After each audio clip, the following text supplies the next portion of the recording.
భారతదేశంలో ప్రతి మారుమూల గ్రామానికి భారత్ నెట్ సేవలు అందించేలా చర్యలు తీసుకుంటున్నామని కేంద్ర సహాయ మంత్రి పెమ్మసాని చంద్రశేఖర్ వ్యాఖ్యానించారు. ఎకోసిస్టమ్స్ అభివృద్ధి అనేక రాయితీలు ఇవ్వాల్సిన అవసరం ఉందని పేర్కొన్నారు. ఒకసారి ఎకోసిస్టమ్ ఏర్పాటైన తర్వాత రాయితీలు ఇవ్వాల్సిన అవసరం ఉండదని చెప్పుకొచ్చారు. గూగుల్ డేటా సెంటర్ ఏర్పాటైన తర్వాత చాలా సంస్థలు ఆ ప్రాంతాల్లో పెట్టుబడులు పెట్టేందుకు వస్తున్నాయన్నారు. బెంగళూరు వంటి ప్రాంతాల్లో ఎకోసిస్టమ్ ఏర్పాటైందని, విశాఖతో పోలిక అవసరం లేదని స్పష్టం చేశారు పెమ్మసాని చంద్రశేఖర్.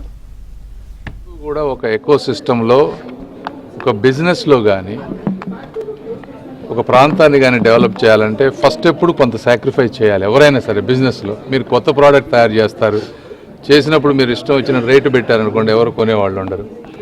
కాబట్టి ఫ్రీగా ఇస్తారు, డిస్కౌంట్గా ఇస్తారు. ఇచ్చినప్పుడు పబ్లిక్ చూసి కొంటారు. అదేవిధంగా డేటా సెంటర్లు అయినా కూడా ఫస్ట్ ఆంధ్రప్రదేశ్ అనేది చిన్న రాష్ట్రం ఈ రోజున. అక్కడ ఏమీ లేనటువంటి పరిస్థితి. ఏమీ మనం ఇన్సెంటివ్స్ ఇవ్వకపోతే ఎవరు రారు. ఇప్పుడు చూడండి, ఇప్పుడు మీరు వచ్చే 3-4 నెలల్లో ఇంకెన్ని ఎంక్వైరీలు వస్తున్నాయి, ఈ రోజున ఎన్ని డేటా సెంటర్లు అడిషనల్గా వస్తాయో. నెక్స్ట్ వచ్చే వాళ్ళందరికీ అంత ఎక్కువ ఇన్సెంటివ్స్ ఇవ్వలేము. కర్ణాటక కానీ ఇంకోటి కానీ ఆల్రెడీ ఎకో సిస్టమ్ బిల్డ్ అయిపోయింది. వాళ్ళు ఏది చెప్పినా నడుస్తుంది.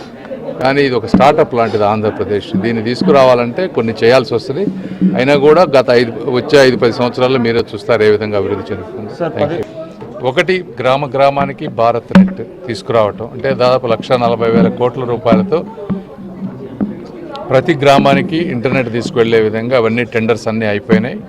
రెండోది, గ్రామాల్లో చిన్న గ్రామాల్లో టవర్స్ లేని చోట దాదాపుగా ఒక 20,000 టవర్స్ ఈరోజు ఇన్స్టాల్ చేస్తూ ఉన్నాం 4G శాచురేషన్ తోటి. అవి కూడా దాదాపుగా 70% అయిపోయినాయి. మూడోది బిఎస్ఎన్ఎల్ని 4G మన ఓన్ స్టాక్ తీసుకొచ్చి 100,000 టవర్స్ ఇట్లా డిఫరెంట్